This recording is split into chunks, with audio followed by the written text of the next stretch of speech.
வழிமார்களுடைய வரலாறுகள் குர்ஆனுக்கு முரண்படவில்லை. சரி, அதே நேரத்தில் கவிதையாக வருகிறது அப்படின்னு சொன்னால் குர்ஆன் சஹாபாக்கள் மத்தியிலே கூட 3 சஹாபாக்கள் நபிகள் நாயகம் ஸல்லல்லாஹு அலைஹி வஸல்லம் சபையிலே 3 சஹாபாக்கள் கவிஞர்களாக இருந்தார்கள்.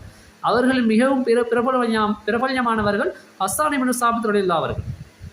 நமக்கெல்லாம் தெரிந்த விஷயம், நீண்ட நேரம் போய்விடும் என்பதனால் சுருக்கிக் கொள்கிறேன்.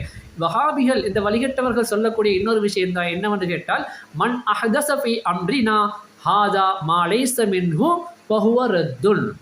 இது இப்னு மாஜால 14வது ஹதீஸில் வரக்கூடிய ஒரு விஷயம்.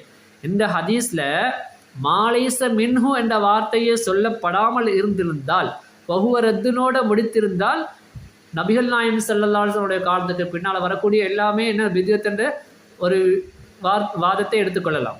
ஆனால் மாலைஸ மின்ஹு மார்க்கத்துக்கு தொடர்பில்லாத ஒரு விஷயம் என்று நபிகள் நாயகம் ஸல்லல்லாஹு அலைஹி அவர்கள் சொல்லிவிட்டார்கள். மார்க்கத்துக்கு தொடர்பில்லாத விஷயம் என்று சொல்லி நபிகள் நாயகம் ஸல்லல்லாஹு அலைஹி வஸல்லம் அவர்கள் சொல்லியிருக்கிறார்கள். அப்படி மார்க்கத்துக்கு தொடர்பில்லாத விஷயமாக இருந்தால்தான் அது மோசம், அது ஏற்றுக்கொள்ளப்படாது, மறுக்கப்பட வேண்டியது என்று நாம் தெளிவாக தெரிந்து கொள்ள வேண்டும்.